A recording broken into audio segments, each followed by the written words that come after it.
உலக பட்டினி தினத்தில் தமிழக மக்களுக்கு பாமாயில் மற்றும் பருப்பு வழங்காமல் பட்டினி கிடக்க வைத்த விடிய அரசு. மே மாத பசிக்கு ஜூன் மாதம் சாப்பிட முடியுமா? வயிற்றில் ஈரத்துணியை கட்டிக்கொள்ள முடியுமா என மக்கள் கேள்வி. நாடாளுமன்ற தேர்தலுக்கு முன்பே பாமாயில் துவரம் பருப்பை தாமதமின்றி வழங்க திட்டமிடாத விடிய அரசு. ஜூன் மாதத்தில் கிடைக்க வேண்டிய பாமாயில் துவரம் பருப்பையாவது குறித்த காலத்தில் வழங்க மக்கள் அறிவுரை. ரேஷன் கடைகளுக்கு தினமும் நடையாய் நடக்கும் மக்கள். பாமாயில் பருப்பு வந்துவிட்டதா என்று கேட்டால் இன்று போய் நாளை வா என பதிலளிக்கும் ஊழியர்கள். கோதுமை போடல, அதுக்கப்புறம் அதுவும் வரல, கோதுமை வரலன்னாங்க. அப்புறமா பருப்பு இல்லைன்னாங்க, பாமாயில் இல்லைன்னாங்க.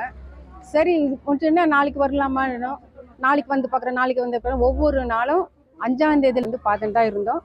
பாமாயில் போடல, பருப்பு இல்லை. மாதம் கிடையாதுன்னா இந்த மாதம் பருப்பு அடுத்த மாதம் சேர்த்து தருவாங்களான்றது ஒரு கேள்விக்குறி தான். அரிசி ஒன்றா வாங்கிக்கோ அப்படின்றாங்க. அந்த அரிசி கூட சரியில்லை சார். அது அரிசியே கொஞ்சம் பழுப்பு மாரி. அது எப்படி சார் நாங்கள் சாப்பாடு செஞ்சு சாப்பிட்றது? கட்டாய கல்வி உரிமை சட்டத்தின் கீழ் ஒதுக்கப்பட்ட இடங்களுக்கு சேர்க்கை நிறைவு. விண்ணப்பித்த பெரும்பாலானோருக்கு இடம் கிடைக்காத நிலை. கட்டாய கல்வி உரிமை சட்டத்தின் கீழ் மாணவர்கள் சேர்க்கைக்கான எல்லை அளவை 1 கிலோமீட்டராக குறைத்த விடிய அரசு. எல்லையை குறைத்ததால் ஏழை எளிய மாணவர்களின் இலவச கல்வி பறிபோனதாக கல்வியாளர்கள் குற்றச்சாட்டு. திண்டுக்கல் மாவட்டம் நத்தத்தில் நடுவழியில் பழுதாகி நின்ற அரசு பேருந்து. ஐலசா போட்டு பேருந்தை தள்ளிய பொதுமக்கள்.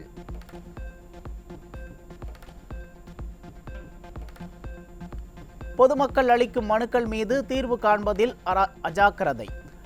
திருவள்ளூருக்கு அனுப்ப வேண்டிய மனுவை திருவண்ணாமலைக்கு அனுப்பி முதலமைச்சரின் தனிப்பிரிவு அலுவலக அதிகாரிகள். மக்களையும் தெய்வீகத்தையும் 2 கண்களாக பாவித்து மதவாதத்தை தீவிரவாதமாகவே பார்த்த புரட்சி தலைவி ஜெயலலிதா. மதவாத சாயம் பூசுவதை விடுத்து உருப்படியான வேலையை பார்ப்பது உத்தமம் என திசை திருப்பும் பேர்வழிகளுக்கு அதிமுகவினர் சூடு. விழுப்புரத்தில் பராமரிப்பின்றி இடிந்து விழும் நிலையில் உள்ள வீட்டு வசதி வாரிய குடியிருப்புகள். விடிய அமைச்சர் முத்துசாமி ஆய்வு செய்து 2 ஆண்டுகள் கடந்த போதும் சீரமைக்கப்படாத வீடுகளை உடனடியாக சீரமைக்க மக்கள் கோரிக்கை.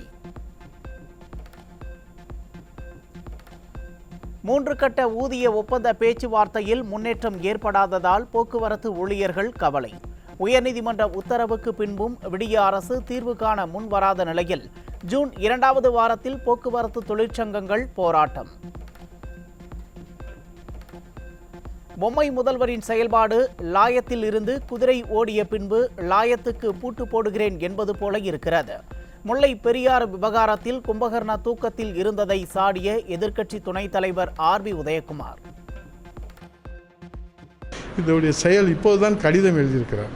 இது எப்படி பார்க்கப்படுகிறது என்றால், குதிரை லாயத்தை விட்டு ஓடியதற்கு பிறகு லாயத்தை பூட்டுகிறேன் என்று சொன்னால் அது எவ்வளவு முட்டாள்தனமானதோ அதே போன்றுதான் இன்றைக்கு அவர்கள் ஜனவரி மாதத்திற்கே அவர்கள் பரிந்துரை எல்லாம் கொடுத்து சுற்றுச்சூழல் அதை ஏற்றுக்கொண்டு மத்திய அரசில் நிபுணர் குழுவெல்லாம் உத்தரவு பிறப்பிக்கிட்ட பிறகு இவர் இப்போதுதான் கடிதம் எழுதி கொண்டிருக்கிறார் என்றால், குதிரை எங்கேயோ முல்லை பெரியார் அணைக்கு ஓடிவிட்டது, இப்போதுதான் இவர் லாயத்தை பூட்டுகிறேன் என்று சொன்னால் எப்படி இது சாத்தியமாகும்? இது எப்படி ஏற்றுக்கொள்ளக்கூடிய இதாக இருக்கும்?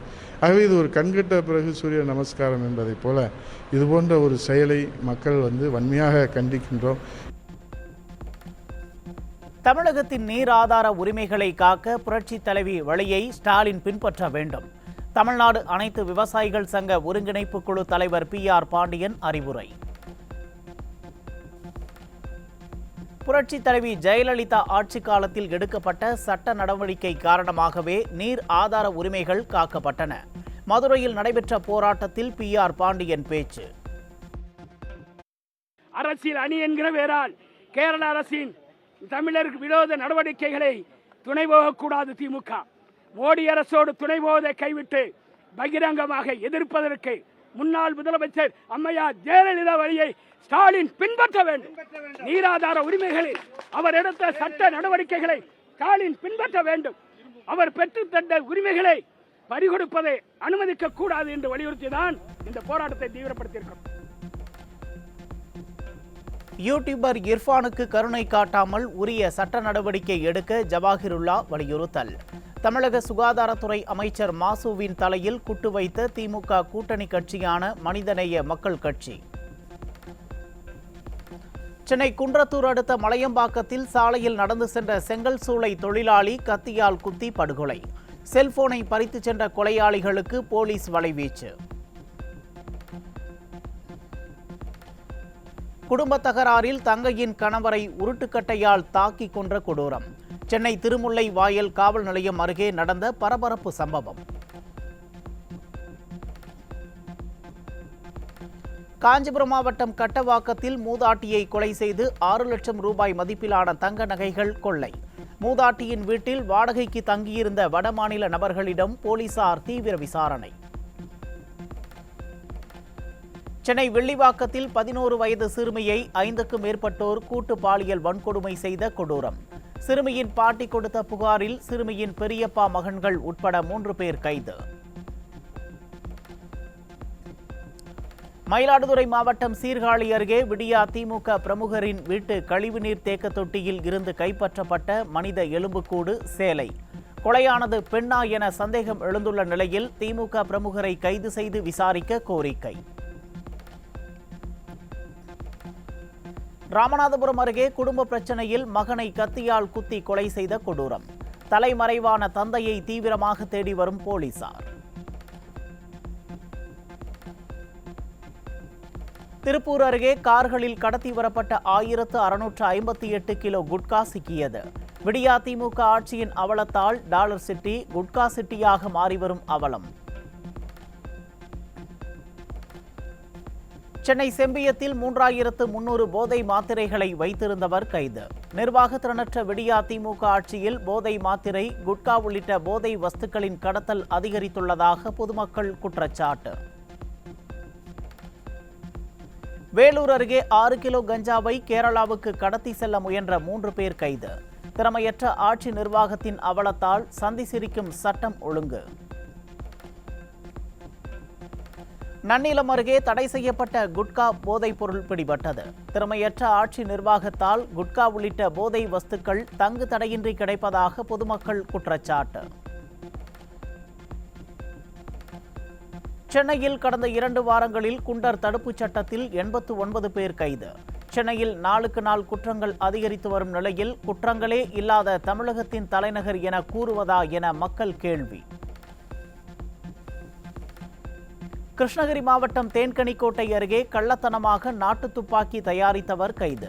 வீட்டுக்கு முன்பு பட்டறை அமைத்து நாட்டு துப்பாக்கியை தயார் செய்து எத்தனை பேருக்கு விற்றார் என விசாரணை. தஞ்சாவூர் அருகே திமுக ஊராட்சி மன்ற தலைவரின் கணவருக்கு கொலை மிரட்டல். கொலை மிரட்டல் புகாரை பெற மறுக்கும் போலீசார் கொலையானதும் அஞ்சலி செலுத்தவா பணியில் உள்ளார்கள் என மக்கள் நறுக்கேள்வி. அவங்களுடைய ஆள் ஒரு 15 நாளாக ஃபோன் மூலயமா இந்த கொலை மிரட்டல் விடுறது, அந்த இடத்துக்கு நீங்கள் காசு வேணால் வாங்கிங்க, அந்த இடத்துக்கு ஆசைப்படாதீங்க, அது வந்து எங்களுக்கு வேணும், எங்கள் பயன்பாட்டுக்கு வேணும்னு சொல்லி கொலை மிரட்டல் விடுறாங்க. உணவுப் பொருள் கடத்தல் தொடர்பாக 5 மாதத்தில் 4632 பேர் கைது. கும்பகர்ண தூக்கத்தில் இருக்கும் தமிழ்நாடு குடிமைப் பொருள் வழங்கல் குற்ற புலனாய்வு துறையால் அச்சமின்றி நடைபெறும் கடத்தல் சம்பவங்கள். காஞ்சிபுரம் அருகே மின்கம்பத்தில் மின் விளக்கு ஆடாமல் இருப்பதற்கு செருப்பை மாட்டி முட்டுக் கொடுத்த மின் வாரிய ஊழியர்கள். சேதமடைந்த மின்கம்பங்களை மாற்றாமல் செருப்பை வைத்து முட்டுக் கொடுப்பதுதான் திராவிட மாடலா என மக்கள் கேள்வி.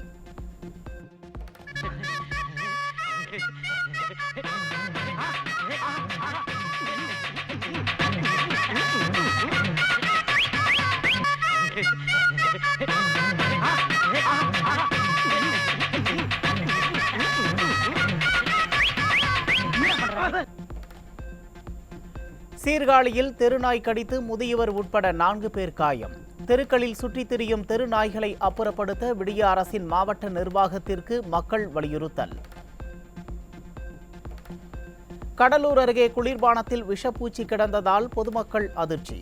விடிய அரசின் உணவு பாதுகாப்பு துறையினர் சம்பந்தப்பட்ட குளிர்பான நிறுவனத்தில் ஆய்வு செய்ய பொதுமக்கள் வலியுறுத்தல். பாலியல் வன்கொடுமை வழக்கில் தலைமறைவாக இருந்த சென்னை காளிகாம்பாள் கோயில் பூசாரி கார்த்திக் முனுசாமி கைது. பெண்ணளித்த பாலியல் வன்கொடுமை புகாரின் பேரில் தேடப்பட்டு வந்த பூசாரி கார்த்திக் முனுசாமி கைது செய்து போலீசார் விசாரணை. முதலமைச்சரை சந்திக்க முடியாத நிலையில் பாதிக்கப்பட்ட விவசாயிகளுக்கு இழப்பீடு வழங்க கடிதம் எழுதும் நிலைக்கு தள்ளப்பட்ட சபாநாயகர் அப்பாவு. முதலமைச்சரை சந்திக்க சபாநாயகருக்கு அனுமதி இல்லாத நிலையில் சாமானிய மக்களின் நிலை பற்றி பலரும் ஆதங்கம். நஷ்டத்தில் இயங்கும் BSNL நிறுவனத்தை காப்பாற்ற அமெரிக்க நிறுவனத்திடம் யோசனை கேட்கும் மத்திய அரசு. மேக் இன் இந்தியா என கூறிவிட்டு அமெரிக்க நிறுவனத்துடன் ஒப்பந்தம் என்பதுதான் குஜராத் மாடலா என மக்கள் கேள்வி. புதுக்கோட்டையில் பாதிரியார் வீட்டின் பூட்டை உடைத்து 80 சவரன் தங்க நகைகள் கொள்ளை. திறமையற்ற ஆட்சி நிர்வாகத்தின் அவலத்தால் கொள்ளை சம்பவங்கள் சர்வசாதாரணமாக நடைபெறுவதாக மக்கள் குற்றச்சாட்டு. இன்றுடன் விடைபெற்றது கத்திரி வெயில். தமிழகத்தின் பல்வேறு பகுதியில் பெய்த கோடை மழையால் வெப்பம் தணிந்து மக்கள் மகிழ்ச்சி. சென்னையில் ஆபரண தங்கத்தின் விலை சவரனுக்கு 160 ரூபாய் உயர்ந்து ஒரு சவரன் 53,920 ரூபாய்க்கு விற்பனை. தங்கத்தின் விலை தொடர்ந்து உயர்ந்து கொண்டே செல்வதால் நகை பிரியர்கள் அதிர்ச்சி. முல்லை பெரியாறு அணை விவகாரம் தொடர்பாக இன்று நடைபெற இருந்த சுற்றுச்சூழல் அமைச்சக நிபுணர் குழு கூட்டம் திடீர் ரத்து. புதிய அணை கட்டும் கேரளாவின் முயற்சிக்கு துணை போன மத்திய அரசு தேர்தலை கருத்தில் கொண்டு கூட்டத்தை ஒத்திவைத்ததாக தகவல். டெல்லி முதலமைச்சர் அரவிந்த் கெஜ்ரிவால் ஜாமீனை நீட்டிக்க கோரி உச்சநீதிமன்றத்தில் மனு. கெஜ்ரிவால் புற்றுநோய் பாதிப்புக்கு ஆளாகி இருக்கலாம் என அமைச்சர் ஆதிஷி கூறியுள்ளதால் ஆம் ஆத்மி கட்சியினர் அதிர்ச்சி. ஜம்மு காஷ்மீரில் 35 ஆண்டில் இல்லாத அளவுக்கு வாக்குகள் பதிவான நிலையில் விரைவில் சட்டமன்ற தேர்தல் என தேர்தல் ஆணையம் அறிவிப்பு.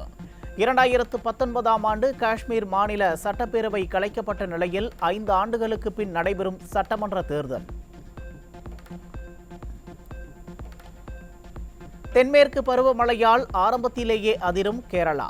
எர்ணாகுளம் மாவட்டத்தின் பல பகுதிகளில் கனமழையால் வீடுகளில் வெள்ளம் புகுந்ததால் மக்கள் அவதி.